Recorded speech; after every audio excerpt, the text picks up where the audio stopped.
In my typical videos, I usually ask, what is the Samaritan Woman story? But in these side missions, I shift the question slightly and I ask, what if?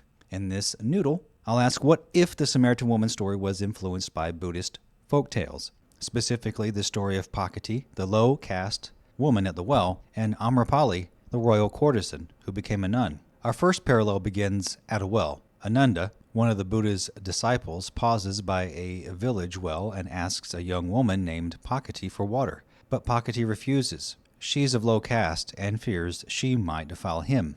Ananda gently answers, "I ask not for caste, but for water," a simple line that breaks through the barrier of ritual purity. The Samaritan woman's question, "How can you ask me for a drink?" carries the same tension.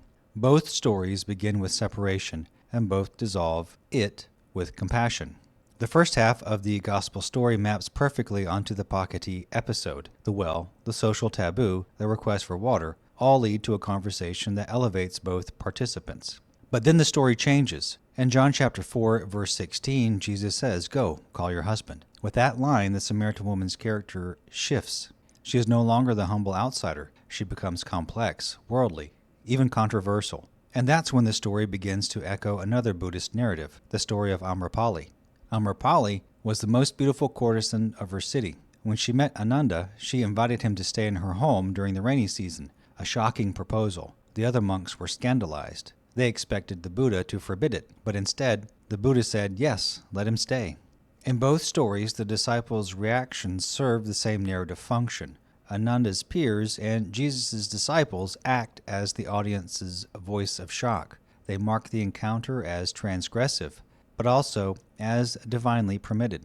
Their surprise invites us to look deeper beyond appearances. Amrapali's attempt to seduce the monk becomes the pivot of her own transformation. Her desire turns to respect. Her fascination becomes faith. Just as the Samaritan woman's conversation moves from thirst to revelation, from physical water to living water, from curiosity to conviction. At the end of Amrapali's story, she renounces her life as a courtesan, becomes a nun, and reaches enlightenment. In John's account, the Samaritan woman leaves her water jar behind, a symbolic gesture of leaving her old life, and rushes to tell her townspeople about the man she's met. Both women become messengers. One spreads the Dharma, the other proclaims the Messiah.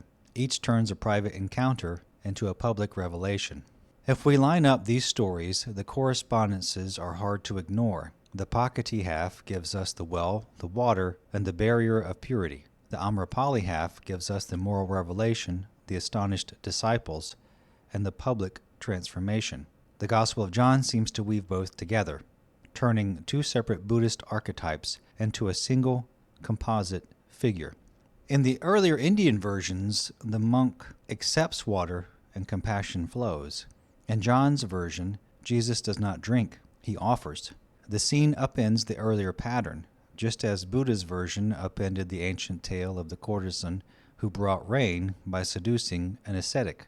Each retelling flips the script from seduction to salvation, from thirst to fulfillment. The Samaritan Woman story may not just be a moral episode.